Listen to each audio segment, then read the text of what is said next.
Hello everybody, it's Paul Neeson with Torah Life Ministries, and we are up to the 23rd reading in this year's Torah cycle, Exodus 38:21 to 40:38. This is the last reading of the book of Exodus before we continue with the next book. Now, in regular years, this parasha, this Torah teaching, is read with the previous Torah teaching, number 22 in the cycle. However, in leap years, it's read separately. So normally it would be read together during the same Shabbat, but during leap years, they'd be read on its own. And I'm putting it up here separately, but you could just combine it together with the previous one, and then you get the appropriate thing according to the Torah cycle. And as I explained, according to the Torah cycle, this is what the Jewish people have been doing for thousands of years, reading the Torah on the Shabbat, the instructions of our Creator, getting through each year the Torah cycle, meaning the first 5 books of the Scriptures, each year in different readings, and the congregations and assemblies will read this together all over the world, and they've been doing so for a long time. However, there's no Torah command to say it must be done this way. The command or the principle of the Scriptures is to get to know our Creator and love Him. And I say one of the greatest ways to get to know Him is to study His Word and learn as much as you could about Him. And the Torah cycle, the weekly Torah cycle, is a wonderful way to do that. And there are some weeks where the Torah schedule will go together, and that would be this reading here, except for in a leap year when it's read separately. So now, as we continue, we're up to Exodus 38:21 to 40:38. So we continue in this reading with the inventory of the materials, and it says in 38:21, it says, "This is an inventory of the materials used in building the tabernacles of the covenant.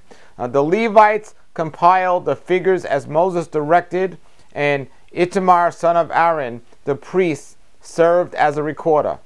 Bezalel, son of Uri, grandson of Hur, and the tribe of Judah made everything just as our Creator had commanded them, or had commanded Moses. He was assisted by Obalah, son of Ashkamach, and from the tribe of Dan, a craftsman expert in engraving, designing, embroidering with blue, purple, and scarlet thread on fine linen cloth." Now, how this person, first of all, becomes so blessed or so skilled at this, he was probably doing it for the Egyptians, this engraving and this and everything else. So here he was as a slave in Egypt, this fellow here, engraving, designing, and embroidering things for the children of Egypt, or for the Egyptians. And then when he was taken out, he was able to use that skill that he learned there, and now use it, being blessed here with this. So we look at how our Creator can teach us things in one area, but He can use it to really bless Him later on. So every wisdom we have can be used to glorify our Creator, even if we're doing something that might not seem as bringing glory to Him. He's the one that ultimately bestows the wisdom upon us. So we go here and we look at 38:24. It says, "The people brought special offerings of gold, totaling 2,193 pounds, as measured by the weight of the sanctuary shekel. And the gold was used throughout the tabernacle. Almost 2,200 pounds of gold." Folks, it's a lot of gold. The whole community of Israel gave 7,545 pounds of silver. That's a lot of silver. And it goes on to say what all that silver was used for. It was used for the hooks and the rings, and to overlay the tops of the post, and so on. And the people also brought special offerings of 5,310 pounds of bronze, which was used for casting the basin for the post and the entrance to the tabernacle. And it goes on to everything else that was for. And that was the end of chapter Exodus 38. And now we're going to get to Exodus 39. Now there's 40 chapters of Exodus. So we're coming to the end of one of the most miraculous scriptures or chapters or books in all of the Bible. And that's the story of Exodus. And unfortunately, many people have not read or do not know of it. But it is so important and also helpful to understanding what Messiah was teaching and getting that information out there. So we're going to recap as we're recapping here. Now chapter 39 again is talking about the clothing for the priest. Exactly the uniform they were to wear to identify themselves. Number one is being set apart, and number two, being holy is being set apart. But number two, even more important, following the directions and showing our Creator that they respected Him so much they followed His directions and instructions exactly. It says the craftsman made beautiful and sacred garments of blue, purple, and sacred clothing for Aaron to wear while ministering in the holy place, just as our Creator had commanded Moses.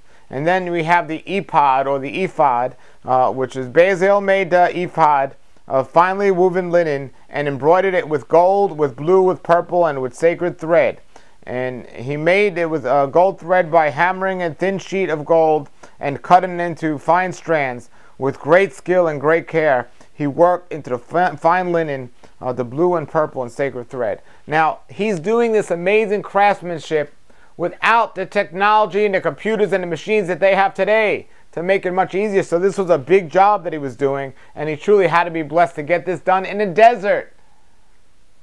He still got it done. It says, the ephod consisted of 2 pieces, front and back, joined at the shoulders with the 2 shoulder pieces. And the decorative sash was made by the same materials of finely woven, embroidered with gold and with purple and scarlet thread, just as our Creator had commanded Moses. Then they mounted the 2 stones, and in the stones were engraved the names of the tribes of Israel, just as the seal is engraved.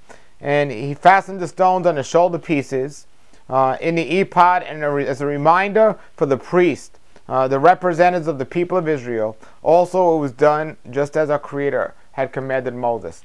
So we see everything being recapped here in Exodus, and we will see again in Numbers and Leviticus and also Deuteronomy, always bringing these things up. When the children didn't follow the directions exactly like they said they would, it came back to harm them.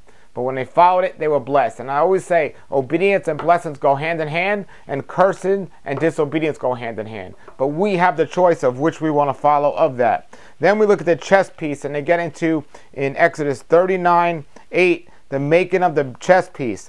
Bezalel made the chest piece with great skill and great care. Great skill and great care. When you're doing the work of our Creator, you have the skill that He's given you to do it. But great care means great focus and great attention, not getting distracted by the worldly ways. He made this with great skill and great care. He made it to match the ephod, using finely woven linen embroidered with gold and with blue, purple, and scarlet thread. He made the chest plate of the single piece of cloth, folded it from a pouch 9 inches, and then they mounted a row of gemstones on the first row, and they get into the different type of gemstones which represented each part of Israel. And there's pictures on the site and my website and my other videos of the tabernacle when it was being built, and it showed exactly what was going on and how it was to be done, and the people did it. They didn't use their excuse that they were no longer in Egypt and the equipment in Egypt and everything. No, they were. If these people were able to make their own bricks, you know, under the slavery of Egypt, then here they are in a desert. They're making gold threads with no machinery. These people truly were blessed craftsmen by a wonderful Creator, and He does that. Then we get into the additional clothing for the priest, and then finally, when everything's done and everything's ready, we see in Exodus 39:32, the inspector, Moses himself, the messenger, coming to inspect everything. And Moses inspected the work, and so at last their tabernacle was finished. So we're going to be reading Exodus 39:32. It says, and so at last their tabernacle was finished. The Israelites had done everything just as our Creator had ordered or commanded Moses to do. And they brought the entire tabernacle to Moses. So everything that they were commanded to do by Moses via our Creator, they did, and it was finally finished. The sacred tent with all its furnishing, claps, frames, crossbars, posts, bases, the tent covering of the tan ram skins and the great leather. They went through this whole list. Moses went through this whole list, checked off the list, and I'm not going to get into the whole list. You can find it right here in Exodus 39:34, going all the way to 39:41. And then after you see that, it says in Exodus 39:42, so the people of Israel followed all our Creator's instructions that He'd given Moses, and then Moses inspected all their work. When he found that it had been done just as our Creator commanded, He blessed them. He blessed them. So He blessed them for being obedient when He found out that they were being obedient.